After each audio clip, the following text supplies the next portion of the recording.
अस्सलाम वालेकुम। Sindh online school में अवां शागिर्दनि खे भलीकार। आऊं आहियां अवां जे इल्म कीमिया जो उस्ताद नजफ हैदर मेमन। प्यारा ॿारो, अॼु अवां वटि जेको मूं वटि टॉपिक आहे उहो आहे एटमी नीम कतर यानी एटॉमिक रेडी। एटम जी साइज तमाम नंढड़ी आहे, यानी इन एटम के असां पंहिंजे अख सां नथा ॾिसी सघूं पिया, पर एक्सरे एनालिसिस ऐं मॉलिक्यूलर ट्रीटमेंट मंझां असां एटम जे मुतलिक़ काफ़ी ॼाण हासिल करे सघूं था पिया, जंहिं मंझि एटम जो नीम कतर यानी एटॉमिक रेडी पिणु आहे। एटम जो नीम कतर असां छा खे सॾूं था पिया?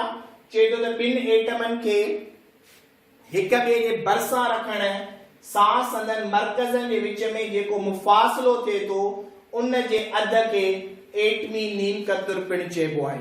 यानी जॾहिं ॿ एटम पाण में कंबाइन थींदा, ॿई एटम जॾहिं पाण में बांड ठाहींदा त जेको उन्हनि जे मर्कज़नि यानी न्यूक्लियस जे विच में डिस्टेंस हूंदो, मुफ़ासिलो हूंदो, उन मुफ़ासिले जे अध खे असां एटम जो नीम कतर चवंदासीं।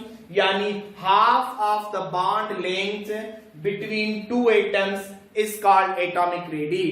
यानी जॾहिं ॿिनि एटम जे विच में बांड ठहे थो, उन बांड जी जेका लेंथ आहे, जॾहिं असां उन लेंथ खे अधु कंदासीं त उहो उन एटम जो असां वटि नीम कतर यानी एटॉमिक रेडी चवराईंदो। एटॉमिक रेडी खे असां छा में था मेजर कयूं पिया? चए थो त it is measured in angstrom unit.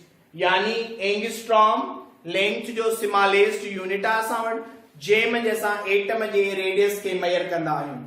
उन मंझि हिकु एंगस्ट्रॉम बराबर आहे असां वटि 10⁻⁸ सेंटीमीटर या 10⁻10 मीटर जे बराबर आहे।